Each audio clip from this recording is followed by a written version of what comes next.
প্রতিটা গলিতে গলিতে একটা মহামারী অহংকার। আমার নবী কোনদিন অহংকার করেন নাই। আমার নবীর চেয়ে বড় পাওয়ারফুল কে ছিল?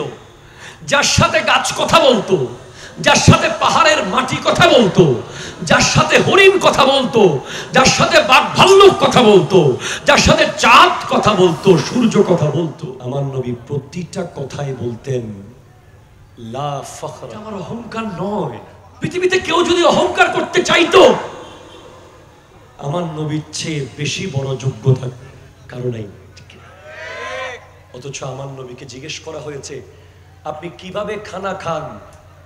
আমার নবী বলছেন আনা আকুলু কামা ইয়াকুলুল আবদু, আমি এমন ভাবে খাই যেভাবে গোলাম খানা খায়। আমার নবী একটা পচা খেজুরকে তুলে নিয়ে তার অর্ধেক ফেলে দিয়ে বাকি অংশ আমার নবী খেয়েছেন।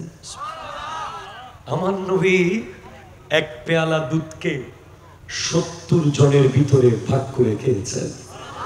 আমার নবী কত বেলা না খেয়েছিলেন, অথচ আমার নবী যদি চাইতেন উহুদ পাহাড় স্বর্ণ হয়ে যেত। আমার নবী যদি চাইতেন জান্নাত থেকে খাবার আসতো। ঠিক কিনা কথা জোরে বলে? আমার নবী নিজেকে ফকির গরিব রাখতে পছন্দ করেছেন। সেই নবীর এই চরিত্রটা আমরা গ্রহণ করি, অহংকার মুক্ত। বাইক অহংকারের জায়গা, কিশোর গ্যাং অহংকারের জায়গা। ঠিক কিনা কথা বলো? অমুক লিডারের কর্মী হওয়া অহংকারের জায়গা, তমুক এলাকার সভাপতি হওয়া অহংকারের জায়গা, অত টাকার মালিক হওয়া অহংকারের জায়গা, মসজিদ কমিটির সেক্রেটারি হওয়া এখন অহংকার। এই সব জায়গায় আপনার কাছে আসতে পারে। ওই জায়গায় নিজেকে দমাতে পারলেই আপনি নবীজির উম্মত। আমার কিসের অহংকার? জন্ম দিয়েছে আরেকজন, পেলে বড় করেছে আরেকজন, খানা খাওয়াই দিছে আরেকজন, বড় করে কাপড় পরাই দিছে আরেকজন, চাকরি দিছে আরেকজন, বেতন দিচ্ছে আরেকজন, মরার পরে ধোয়াচ্ছে আরেকজন, কবরে রাখতেছে আরেকজন, কবর থেকে তুলবে আরেকজন। আমার কি? আপনার কি? বলেন আপনার কি আছে? বলেন একটা কথা বলেন যে হুজুর আমার এটা। এখন মরেন, মোটরসাইকেল রাস্তার মোড়ে পড়ে থাকবে, মোবাইল ফোন চার্জারের সাথে লেগে থাকবে, ঘরের আলমারির চাবি ওই আংটার মধ্যে ঝুলে থাকবে, পকেটের মানিব্যাগ মাটিতে পড়ে থাকবে, চশমা পুরাতন হয়ে ধুলাবালি পড়ে থাকবে, ঘড়ি টিক টিক টিক টিক করে চলতে চলতে এক সময় বিরক্ত হয়ে বলবে আর চলবো না, কিচ্ছু নাই। কি আমার? কে আমার? বলে যান, পারলে জবাব দেন। কি আমার? কে আমার? কোথায় আমার? কখন আমার?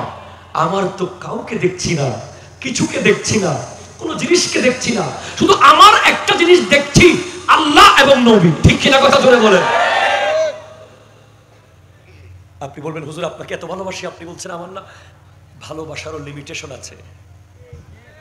কালকে আমি মরে গেলে সর্বোচ্চ আপনি জানাজা পড়তে পারবেন, এরপরে ওই জঙ্গলে কবরে আমি একাই থাকবো।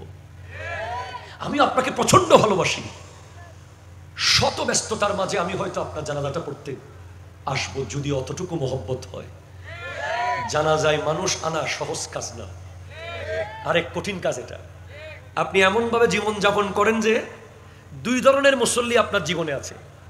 এক দল আছে যে বলবে যে আচ্ছা মরে গিয়ে না, আহা আল্লাহ নেই বই তো দোয়া করিস, আল্লাহ ব্যবস্থা নসিব করুক, শেষ কাজ শেষ। ঢাকায় আপনি অফিসে, কুমিল্লায় আপনি অফিসে, শহরে আপনি ব্যবসায়িক মিটিংয়ে, এক লাইনে বলেছেন আহ চলে গেছে, মানুষটা ভালো ছিল, ঠিক আছে আল্লাহ জান্নাত নসিব করুক, দোয়া করতেছি দোয়া করতেছি দোয়া করতেছি। আর আরেকজন এমন যে আপনার অবুক আত্মে জম ফরিবু যেতিকেন হামতাইবু তহ ইবে জানাজাত আত্মে জমপুরি বুবাজি। কোন আপনি কিভাবে সমাজে চলতেছেন আপনি জানেন। আপনার চলাফেরা এমন হতে হবে যে যত ব্যস্ততা থাকুক আপনি এমন ভাবে মানুষকে মহব্বত করেন, এমন ভাবে সালাম দেন, এমন ভাবে নামাজ পড়েন, এমন ভাবে আদব করে চলেন, এমন ভাবে দান সাদাকা করেন, এমন ভাবে ভদ্র হয়ে যান, এমন ভাবে সুন্নাত পালন করেন, এমন ভাবে করেন যে সিএনজি ওয়ালা সিএনজি রেখে জানাজায় আসতে হবে। ঠিক কিনা কথা বলেন? টেম্পুওয়ালা টেম্পু জায়গা রেখে আসতে হবে, রিক্সাওয়ালা রিক্সা আপন জায়গায় রেখে দৌড় দিতে হবে, ব্যবসায়ী দোকান বন্ধ না করে চলে আসতে হবে। আপনার চলাফেরা এমন হবে যে জানাজার সময় মানুষ আর মানুষ, কারণ প্রত্যেকের জীবনে আপনার একটা অবদান আছে। আমাদের সমাজে এমন এমন মানুষ আছে যারা মনে করে যে ওরা কোনোদিন মরবে না। কথা বলা ঠিক কিনা জোরে বলেন না? ওরা চলাফেরা এমন ভাবে করে যে মনে হয় যে কোনোদিন মরবে না, মনে হয় যে ওরা জীবন করবে সে থাকবে। ওরা এমন ভাবে বাহাদুরি দেখায়, এমন ভাবে তুচ্ছ তাচ্ছিল্য করে গরিবের ফোলাকে, এই ওই তুই তুকারি। ঠিক কিনা জোরে বলেন না? গরিব দুঃখী মিসকিনকে ড্রয়িং রুমের সোফায় বসতে দেয় না, বিয়ে বাড়ির চেয়ারে বসতে দেয় না, মেজবানের টেবিলে বসতে দেয় না, অপমান অপদস্থ করে। জানা যায় মানুষ নাই। আচ্ছা, এই যে মাহফিল মাহফিল করে এই লোকগুলো, এরা জীবনে মুছবে না। গতকাল পরশুদিন এক মাহফিলে, কালকে না পরশু দোয়া করলাম না একজনের জন্য, আলামিন বাড়িয়া মাদ্রাসার ছাত্র। এর আগে এক মাহফিলে দোয়া করেছি, মাহফিল কমিটির সদস্য ছিল। এই মাহফিল প্রথম উনি শুরু করেছিলেন। যতদিন মাহফিল হয়েছে প্রত্যেক মোনাজাতে ওনার নাম আলোচনা হয়েছে। এই মানুষ যেগুলো আপনাদের ঘরে ঘরে গিয়ে টাকা তুলে দেন না দেন না, মাহফিল করবো মাহফিল করবো মাহফিল করবো, এই মানুষগুলোকে শুধু টাকা দিবেন না, পারলে একটু পায়ে ধরে সালাম করবেন। এরা যদি না থাকে হয়তো এই প্যান্ডেল আর হবে না। এই মানুষগুলোকে অনেকে ভুল বুঝে, প্রতি বছর গরম পড়ে না, 14 টিয়া গজম পড়ে না, এত টিয়া দিয়ে মাহফিল কিনলে গরম দে। আরে ভাই, এরা কিছু মানুষ আছে বলে আপনার এলাকায় মিলাদুন নবীর আয়োজন হয়। ঠিক না? সেলুট করি তাদেরকে। অহংকার একমাত্র কার? আরো জোরে বলেন, কার কার কার? আজকে থেকে অহংকার করবেন? হাত তুলে বলেন করবেন।